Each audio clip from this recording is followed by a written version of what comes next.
Hey out there, all you internet lunatics. It's time yet again for another fascinating top 5 or top 10 list, which I aim to make a lot better and more entertaining and more insightful than Watch Mojo ever could. Today we're going to be breaking down my top 5 favorite mad scientist characters.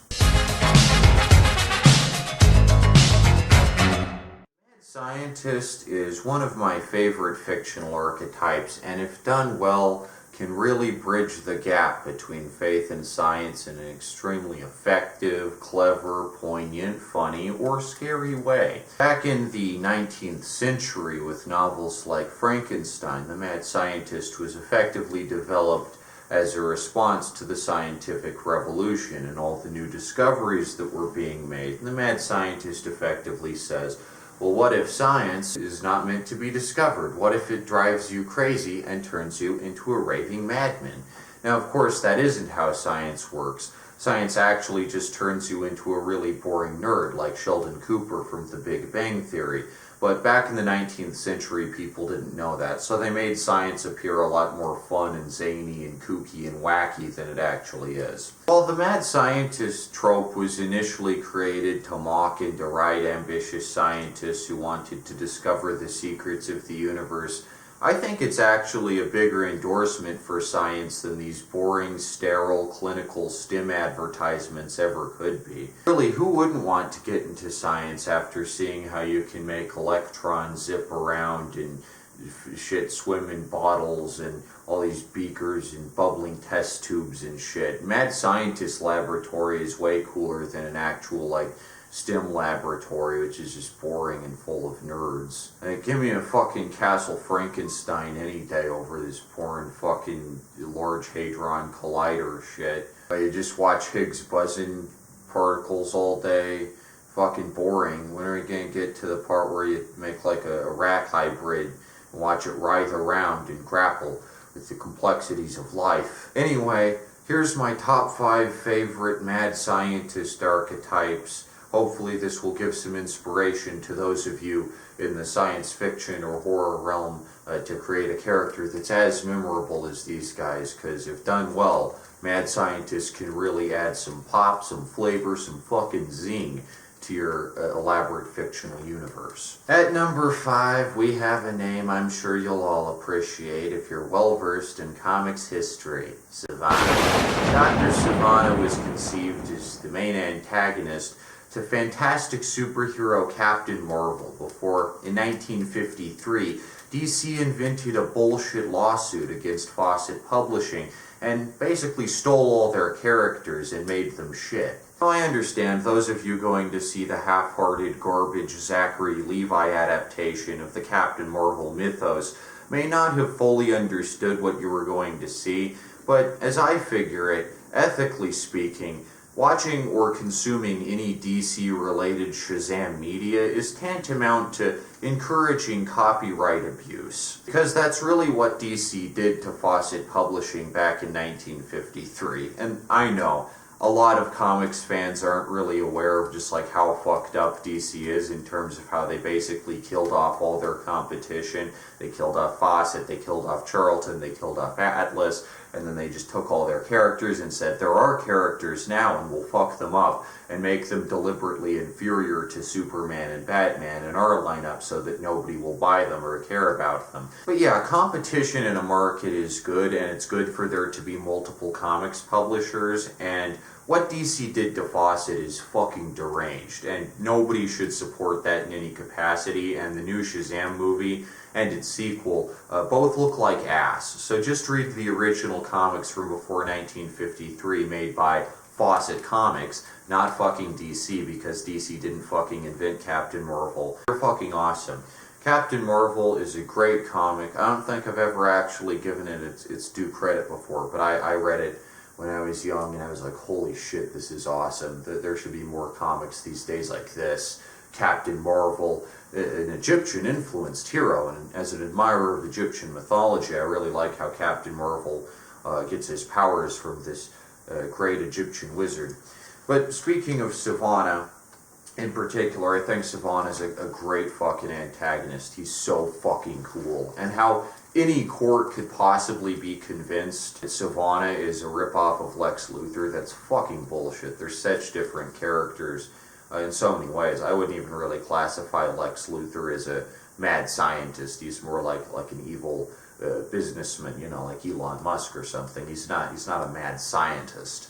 Sivana's a fucking mad scientist. Sivana gives a shit. Sivana is hardcore and badass and everything you could possibly ask for in a mad scientist type character. Sivana needs way more respect and admiration than he currently gets, and I think if people actually bothered to read the original 1950s comics, they'd get a much better, more well-rounded interpretation of the character. So do yourself a favor and just go read the original Captain Marvel comics. Stop reading this fucking DC bullshit and watching the stupid fucking DC movie. I don't know how anyone does that. The reason that DC was able to convince this stupid court that Captain Marvel is a ripoff of Superman and Sivana is a ripoff of Lex Luthor is because courts back then didn't understand jack shit about comic books. The same way, you know, courts these days, when passing legislation about video games, don't understand jack shit about video games. So if you're against stupid old boomers passing legislation about video games that they don't understand, then you should also be against a stupid court in the 1950s passing legislation about comic books that it doesn't understand, and you should not endorse DC's monopolization of the comics industry, because that is like one of the most corrupt things that ever happened in American history, and it boggles the mind that nobody realizes or understands or kind of recognizes that. It's totally fucked. Anyway, Sivan is a great character, and yeah, more people should just read the original comics because they're fucking badass and they're fucking awesome and they're some of the greatest American literature ever written. And it's coming from, you know, your favorite cartoonist here, so I know my shit when it comes to comics, and yeah, Sivan is fucking awesome. Read Captain Marvel, not the fucking Brie Larson version, the fucking Captain Marvel version. The original, the good one. Okay, at number 4, we have Dr. Moreau. I like Dr. Moreau. I really like Dr. Moreau. And I think between the 3 classic mad scientists, Dr. Frankenstein, Dr. Jekyll, Doc Moreau always gets the short end of the stick. Nobody seems to really care all that much about Dr. Moreau, and I think for one, that is sad. Dr. Moreau is cool. Dr. Moreau's ideas are cool. Dr. Moreau's temperament is really cool. I've recommended it before, but I do recommend the Val Kilmer, Marlon Brando version. A lot of people shit on it, which I don't get. I watched it when I was young, and I was like, this is awesome. This is fucking awesome. Marlon Brando, white face paint. Val Kilmer comes on. He's totally out of his element. Yeah, a lot of people shit on the 90s version for whatever reason, but it's actually like the best adaptation that's been made. I think Marlon Brando easily carries over a lot of the traits that made Colonel Kurtz in Apocalypse Now such a compelling character, and kind of puts him onto Dr. Moreau, which makes a lot of sense because Colonel Kurtz, both in Apocalypse Now and Heart of Darkness, is very similar in many ways to Dr. Moreau. They're kind of similar characters in that they both run these outlandish tropical cults. And I think Val Kilmer's character, who's kind of a stand-in for Prindick from the book, and Willard from Apocalypse Now also have a lot in common.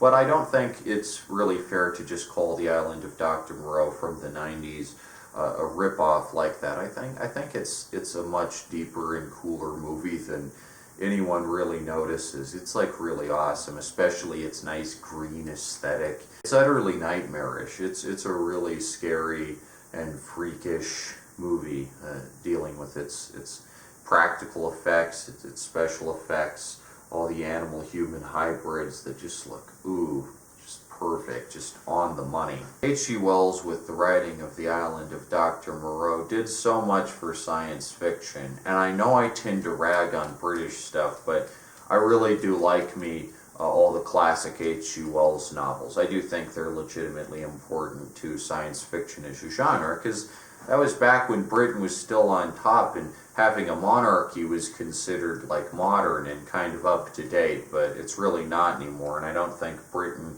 is exactly revolutionizing science fiction these days with the 5,000th Doctor Who episode.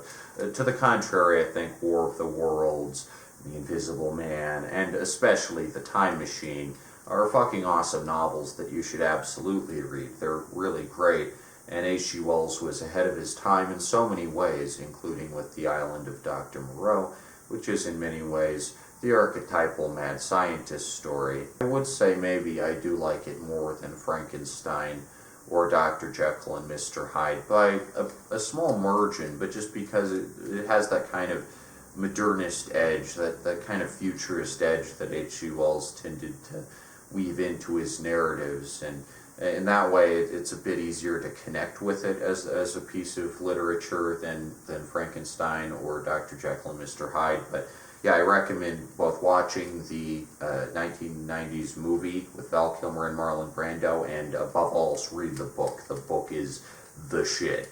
It's fucking awesome, and it's really deranged and twisted and fucked up, and what Dr. Moreau does is like seriously screwy. But above all else, don't watch the fucking 1930s version, Island of Lost Souls. That one is total ass.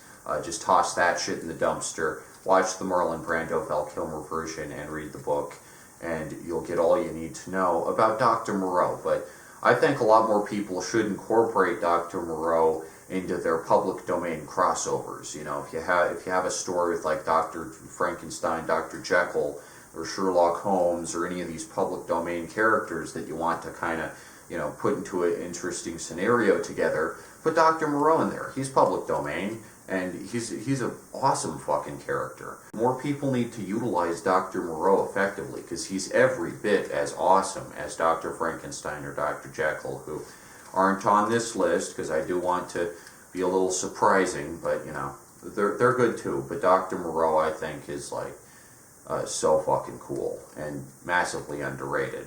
Okay, at number 3 we have a pretty predictable entry onto the list, that being Emmett Doc Brown from the Back to the Future trilogy.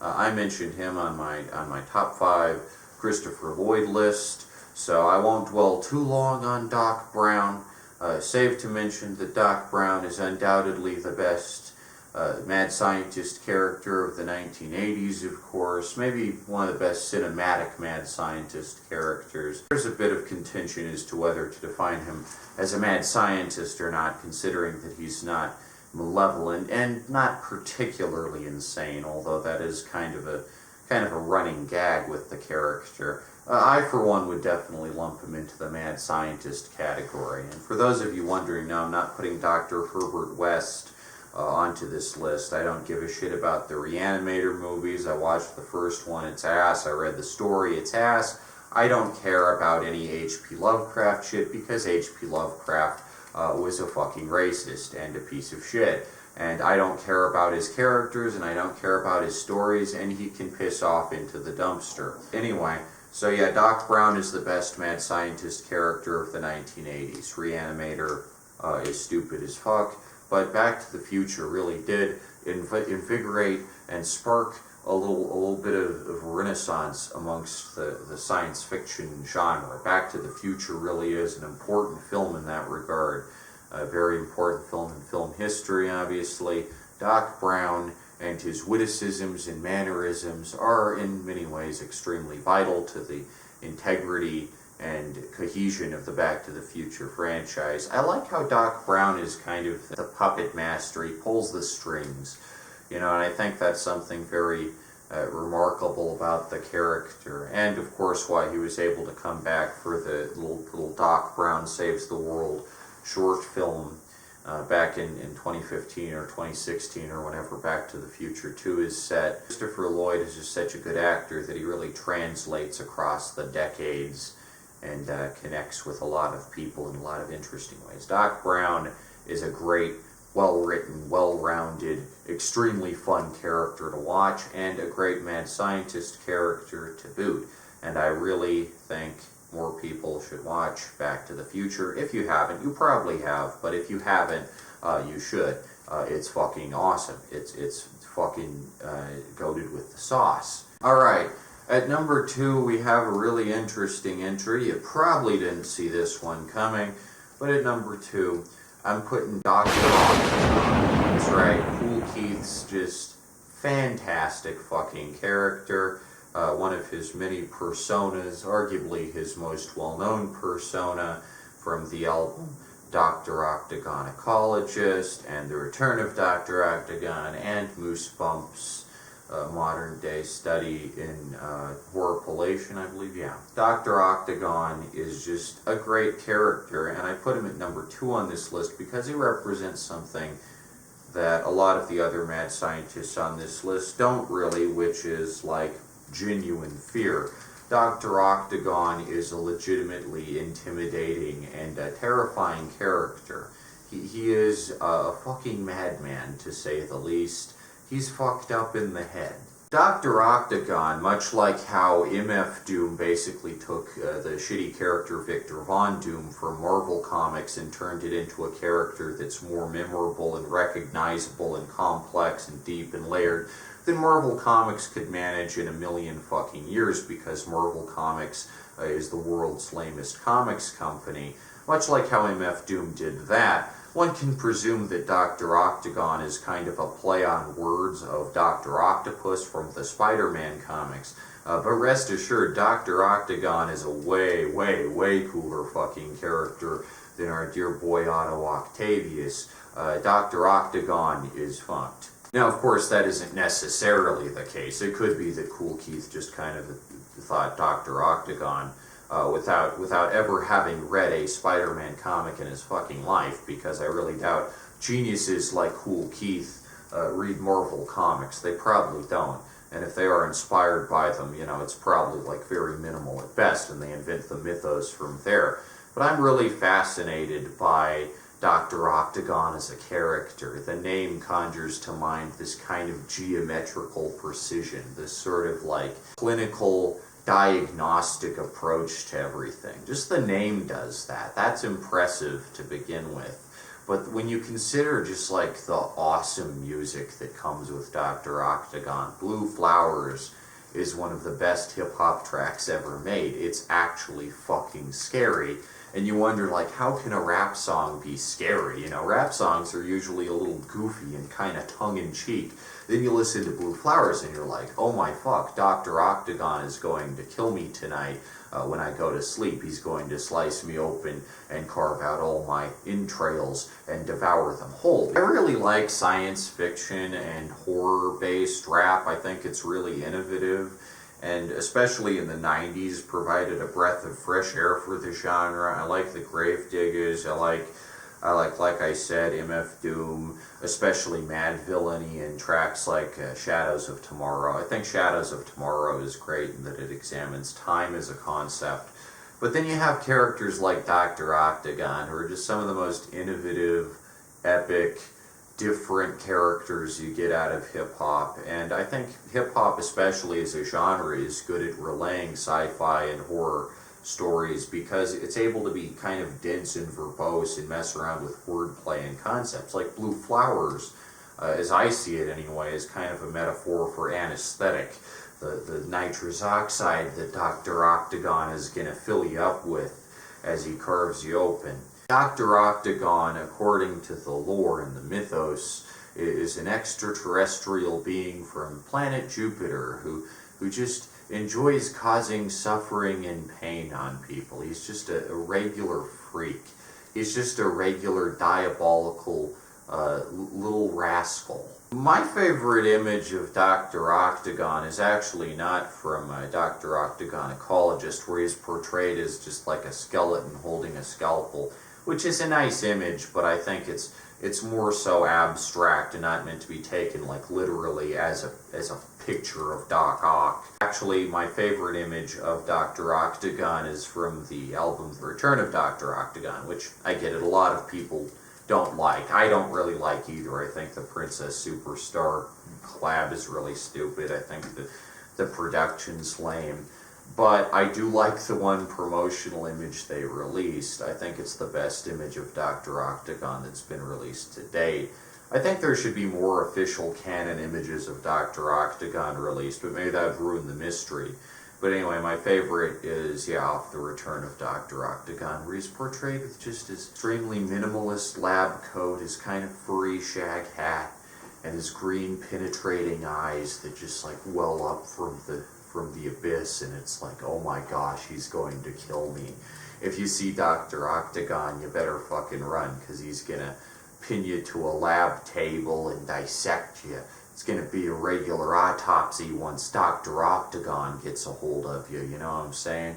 Dr. Octagon is just such a cool fucking character. I'm surprised there isn't more like fan art of him and shit. You know? But I guess people just don't really tend to think of a lot of hip-hop concepts in a visual realm, which I think is sad. You know, there should be more fan art of like MF Doom and a lot of these great hip-hop figures, and less fan art of like fucking Penny Parker, the anime Spider-Man, and Spider-Gwen, the female Spider-Man, and Miles Morales, the second Spider-Man that nobody needed. How about let's like do some fucking Dr. Octagon fan art, because Dr. Octagon's a way better character than Marvel Comics could ever possibly come up with.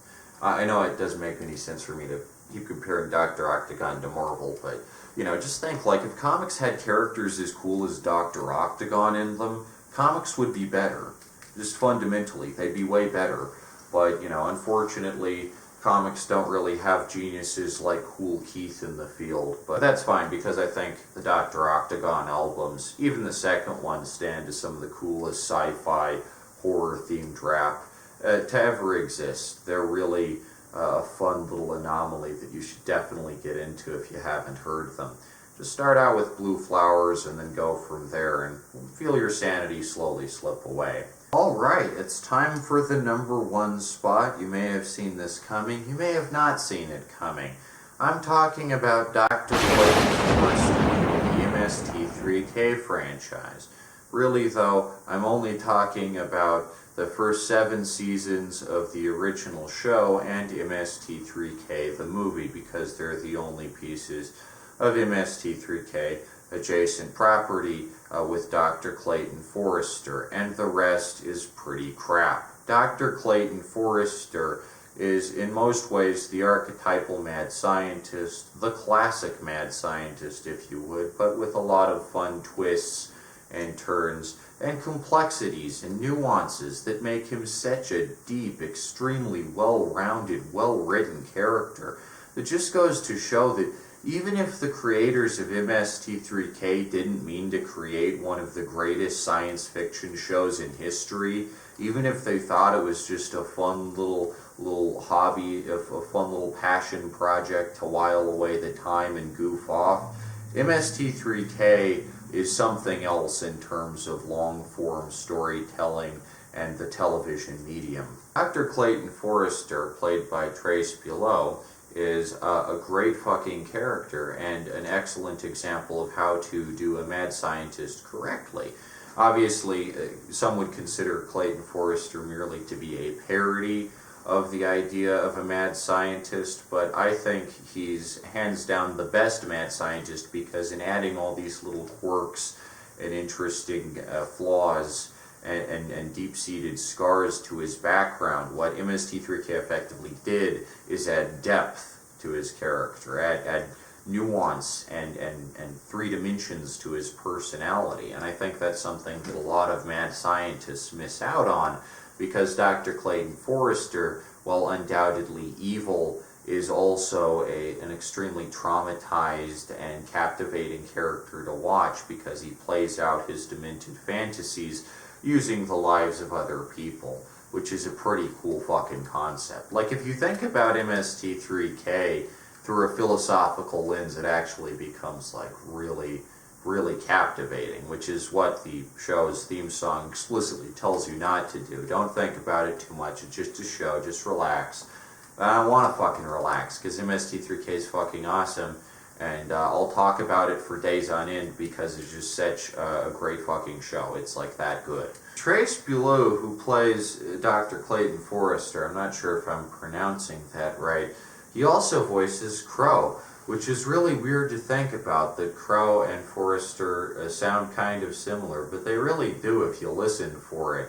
But just the fact that you could probably watch a lot of episodes of MST3K and never notice that Crow and Forrester are the same guy, it kind of just goes to show like how on point MST3K is, how versatile its cast is in terms of just how many roles they can simultaneously pull off without anyone being any the wiser. And I think Dr. Clayton Forrester in many ways is representative of the best facets of MST3K, because even the episodes with Mike Nelson were made after Joel's departure with Clayton Forrester still do kind of hold up and are worth watching, I'd argue.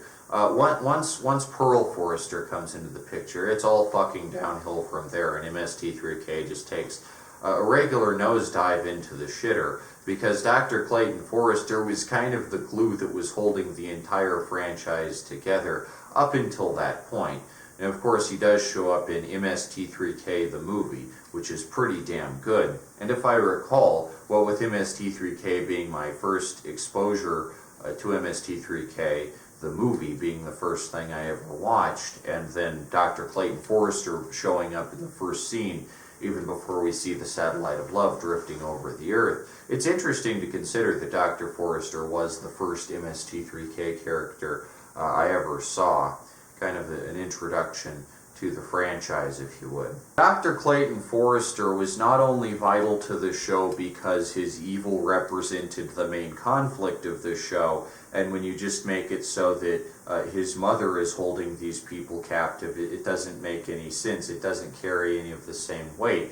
Dr. Clayton Forrester was also vital with the premise of the invention exchange, which is just some of the most cool, fucking awesome, based, goated with the sauce, busting it down, sexual style type prop work I've ever seen outside of Pee-wee's Playhouse. It's extremely good practical effects, just these crazy inventions that are so fucking cool to look at, and made every early episode of MST3K an absolute treat to watch. Just a gosh dang delight. Just a pure, fantabulous, pillowy cloud vision of what TV could be capable of if it was made by competent people. And then after season 5, there's no more invention exchanges, which kind of ruins the premise of Dr. Clayton Forrester being this demented mad scientist who wants to screw people over with his demented inventions down in Deep 13, or as I guess it was earlier called, and which I think is a much better term, Gizmonics Institute. I don't even get what Deep 13 is supposed to be to this day. Like, it doesn't make any sense. It should have just stayed Gizmonics Institute. I know I'm a bit of an MST3K purist in that I just like everything from the earlier seasons, and I think the later seasons are crap. I don't get what Deep 13 is supposed to be. I guess like a subterranean facility or something. Gizmonics Institute's the shit. Gizmonics Institute is a way cooler concept. That should be where just Clayton Forrester works, you know. He's the boss. He sends Joel up in the satellite of love. I like the original MST3K mythos. See, that's the thing about me, is that I'll spend more time discussing like MST3K's structure and how it varies from season to season than I'll ever spend talking about a stupid Netflix show like The Witcher Blood Origin or whatever, because I really don't care about those shows. Those shows are half-baked ass, but MST3K actually represents TV as a medium at its finest, at its pinnacle, and ever since Season 5 of MST3K, I don't really think there's been any possible recovery for the franchise, but even more than that, I don't think MST3K can possibly function without a character as well-written, as well-rounded, as cool and awesome and fun to watch, as dynamic and animated and zany as Dr. Clayton Forrester, who, for the purposes of this list, I'm putting down as my favorite mad scientist character of all time. Dr. Forrester's the shit. Dr. Forrester is so fucking cool in so many ways, and the more MST3K you watch, the more you'll like him as a character, and the more you'll come to appreciate all the hard work and effort that went into early MST3K, bringing an entire universe to life pre-internet, using a relatively small budget and a relatively small cast and crew. That's the magic of MST3K, and I don't think MST3K can function without the Mads at Gizmonics Institute. There you have it, people, my official list of my top 5 favorite mad scientist characters. Who are some of your favorite mad scientist characters? Let me know down in the talk box. I undoubtedly missed some because there are so many to choose from. There really is a wide, diverse array of mad scientists across literature and every other medium you can think of, because the mad scientist is an extremely pervasive and extremely classic archetype. These are the ones that I think are worth mentioning. Hopefully you learned something, hopefully some knowledge juice got drained into your little noggin, and if not, then that's okay too. You just watched a long video and didn't learn anything, but that's alright. That's how the world goes sometimes, I guess, you know? Anyway, that's it for this little top 5 list, this little foray into a science fiction fantabulousness. Until next time, I'm your host, Nick Cicada, signing off. Good night, Mr. and Mrs. America, and all the ships at sea. And you also.